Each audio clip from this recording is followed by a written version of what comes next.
here with Pat and Greg from Hue and Cry. Great set, guys. Yes, very much. Enjoyed it. It's good. The first time I came to Rewind, I remember, I think you were the first act I saw here ever. Oh so my there God. you go. that would have been 4 or 5 years ago. Yeah? All right. It's 5 years ago. So how many years have you been playing Rewind now? About that far, and we've done, he says, about 6 or 7 gigs. Done 6 gigs altogether, up, down, the north, in Scotland. It's a great opportunity. They treat you very well. It's nice to meet some old colleagues and confreres from the previous years. We're all a bit older and wiser, no pointless egos or narcissisms going around, so it's a very pleasant experience. Oh, that's good. That's really good to know. So how did the audience this year compare to all the other previous years? Is it similar? I think people are getting the idea of it. I mean, what I think is nice is that some of the 80s things you do, people are right into, you know, costume and dress and dressing up in costume. And then I think some people also are people just there for the music. They're just music aficionados, you know. Yeah. So it's nice. You can actually get the mix of people is there. It's quite even and balanced now, you know. And that's nice because you can see the people in the audience that are kind of musos, as it were, and they're into your arrangement, into what you're doing, you know. And other people there just for a laugh. That's fine. That's fine. They can have a laugh. That's no problem. But it's nice, and I mean, we did actually stop the rain today.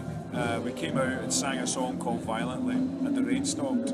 So I'm now claiming magic powers for Hue and Cry. So any festival that wants to hire us and they want the rain to stop, just schedule us and we'll be. Along with Travis, Why Does the Rain, Why Not Let the Rain Fall on Me? We'll be the tag team. That sounds like a plan. And Go West said they started raining as they came off yesterday. So they said that was upsetting for them. And then you come back on and stopped it. That's brilliant. That's it. Good tag team, that one. Right, I've got 5 questions for you relating to the 80s. So my first one is, which movie star would play you in a story of your life? Tom Hanks. Good one. Dustin Hoffman. Dusty Hoffman.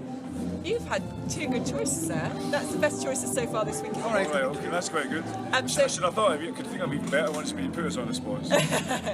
And so, therefore, which film for you defines the 80s? Oh my God. It's going to be Goodfellas, isn't it? Goodfellas is one. Wings of Desire. Wings of Desire by Vin Wenders. Yeah. The best thing I've ever seen in my entire life. Fantastic. I'll have to watch that. I don't think I've seen No, it's a brilliant film. Brilliant film. I'm going to look it up. Which song defines the 80s for you? For me, it's Labour Love by Hue and Cry. It's alright, it's okay. It does. Yeah. Well, the song I think would be anything from, what would it be? Probably Sign of the Times. Sign of the Times, because it was such a cool record and it was such a political record. And it was so radical in every aspect of its existence, whether it was the sound or whether it was the lyrics or it just to be around when music like that was being made was just fantastic and so inspirational. So that would be my record of the 80s, Sign of the Times. Good choice. I should have said Hue and Cry, but No, it's alright. He said it for me. What was the name of the first musical act that you were part of? Oh my Doesn't God, matter it's what called age. The Winning Losers. No, that we were part of. It's called The Winning Losers. Two other brothers, the Weldons, who brought us in, and I think they regretted it ever since they did it. We turned them into something approaching. They threw us out. Yeah, they threw us out. We turned it into something approaching The Doors meets madness, and I just think they hated us. So, but it brought us together, gave us a sense that we could work together as musicians. So, It's meant to be. yeah.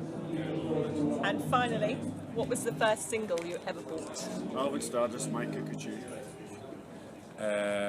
I think mine was actually Alvin Stardust, Who's the Girl Dancing in the Red Dress. So, yeah, that was the first one. How weird is that? That was the first one. The first one, the one I sent my mum out to buy that I was proudest of getting was Hit Me With Your Rhythm Stick by Ian Jury. But she came back and gave me, as soon as she brought it in, she scalped me across the ear. And I said, why is that, Mum? She says, have you seen the B-side to that record? The B-side to that record was, There Ain't Have Been Some Clever Bastards. And I'm not bringing that punk filth into this house. So, I paved the way for him to listen to all his punk filth. That's my lot. Thank you so much for your time to get